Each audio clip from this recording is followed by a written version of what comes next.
મિત્રો આપણે આગળ વધીશું. અધ્યાય 4નું શીર્ષક છે જ્ઞાન, કર્મ અને સંન્યાસ યોગ. આ અધ્યાયમાં કુલ 42 શ્લોક છે. ભગવાન અર્જુનને કહે છે કે હે અર્જુન, મેં તને કર્મયોગ બતાવ્યો. કર્મ કેવી રીતે કરવું તેની વિગતવાર સમજૂતી આપી. સ્વધર્મ, નિષ્કામ કર્મ તેમજ યજ્ઞની પેઠે જીવનમાં કર્મ કરતા રહેવાનું છે. હે અર્જુન, આ કર્મ વિશેનું જ્ઞાન અતિ ગૂઢ છે. એટલે જ કહ્યું છે ને, કર્મણો ગહેનો ગતિ. અને વાસ્તવમાં આ કર્મ, હે અર્જુન, આજે હું તને આ રહસ્યાત્મક જ્ઞાનની વાત કરીશ જે અતિ પ્રાચીન છે. કારણ કે આ જ્ઞાન મેં સૌ પ્રથમ સૂર્યદેવને કહેલું. હે અર્જુનની આંખો વળી પહોળી થઈ ગઈ. શું કહ્યું તમે? સૂર્યદેવને? અરે, આપણે બંને સરખી ઉંમરના મિત્રો છીએ, બાળ સખા છીએ અને અત્યારે આ ક્ષણે પણ સામે સામે ઊભા છીએ, જ્યારે સૂર્યદેવ તો હજારો વર્ષથી પ્રકાશમાન છે. હે કેશવ, મને તમારી વાતોમાં કાંઈ સમજણ પડતી નથી. અર્જુને ફરી મનનો અજંપો બતાવ્યો. ત્યારે ભગવાને કહ્યું કે સાંભળ ધનંજય, તારા અને મારા તો હજારો જન્મો થઈ ગયા, પણ ફરક માત્ર એટલો છે કે મને બધું યાદ છે અને તને યાદ નથી.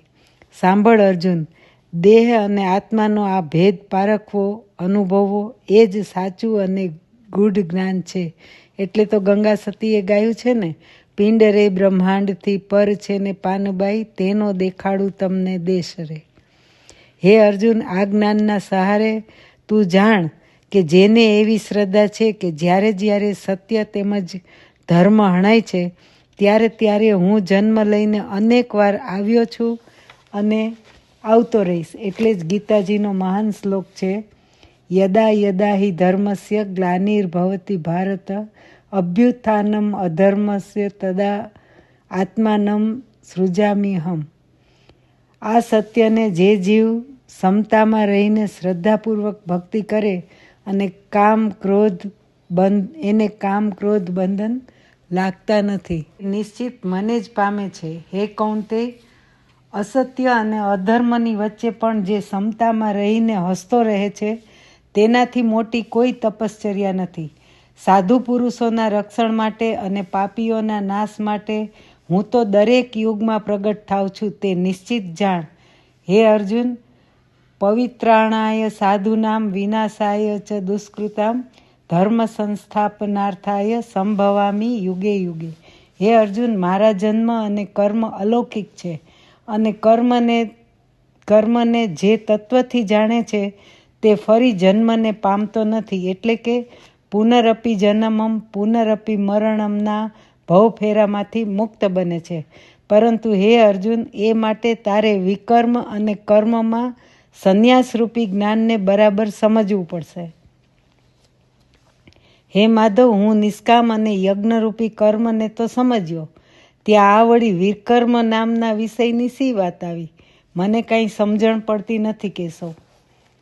આ અધ્યાયમાં ભગવાન કર્મની સમજૂતીનું જાણે એક વૈજ્ઞાનિક કોઈ વસ્તુનું લેબોરેટરીમાં ડિસેક્શન કરી નાખે તેમ કર્મની વાતને કર્મના તત્વ સુધી લઈ જાય છે અને આ જ્ઞાનને જ રહસ્યમય ગૂઢ જ્ઞાન તરીકે ઓળખાવે છે. તો આવો મિત્રો આપણે પણ ગીતાજીની મદદથી વિકર્મ એટલે શું તેને સમજવાનો પ્રયત્ન કરીએ.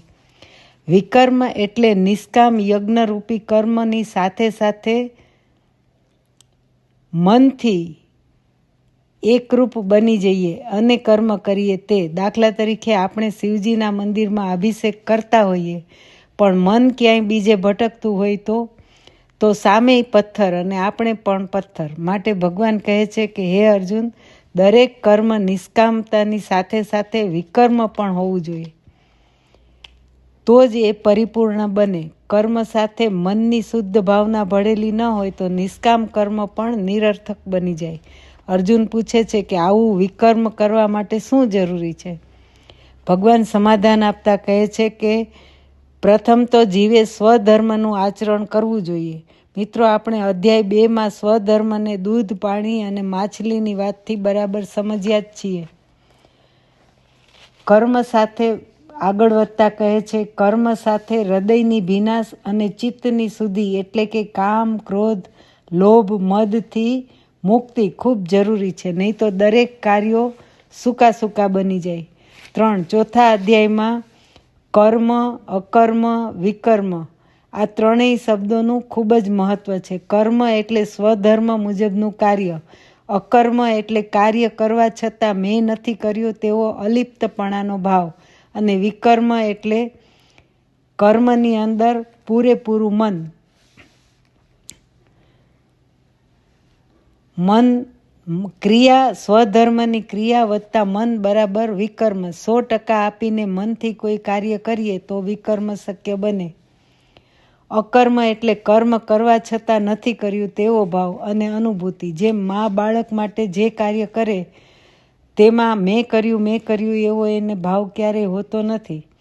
અર્જુન પૂછે છે કે વિકર્મની અનુભૂતિ કેવી રીતે થાય? એવું શું પરિણામ આવે કે જેથી વિકર્મ કર્મ થયું એવી આપણને અનુભૂતિ થાય? સમાધાન આપતા ભગવાન કહે છે કે હે અર્જુન, જો વિકર્મ કર્મ કરીએ તો વિકર્મથી સામર્થ્ય ખૂબ વધી જાય, જેને કારણે વિષય વાસનાઓના ફૂરચા ઉડી જાય. અંતરમાંથી નિરંતર આનંદ જન્મતો રહે.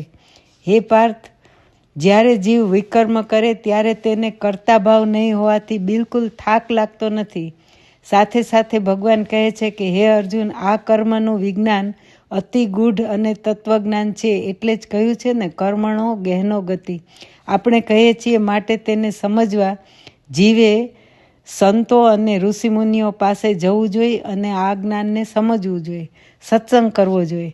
જેમ વિષ્ણુ ભગવાન હજારો ફેણવાળા શેષનાગ ઉપર પણ શાંતિથી સૂવે છે, તેમ સદગુરુ પણ હજારો કામમાં ગૂંથાયેલા હોવા છતાં તેના ચિત્ત માનસમાં કોઈ તરંગો ઉઠતા નથી. આપણા ગુરુજીને જ જોઈએ તો આ બધું ક્યાં સમજાવવું પડે એમ છે. મિત્રો, આખી દુનિયાના જુદા જુદા તાપમાન, જુદી જુદી ભાષાઓ વચ્ચે સતત ફરતા ગુરુજી બાળક જેવા મનોહર અને પુલકિત, ખરું ને? એનું કારણ શું? સ્વધર્મ વત્તા અકર્મ વત્તા વિકર્મ. એટલે બહારનું વાવાઝોડું ઝાઝા જોરવાળું હોય તો પણ હૃદયમાં અખંડ સંગીતની સિતાર ચાલુ રહે.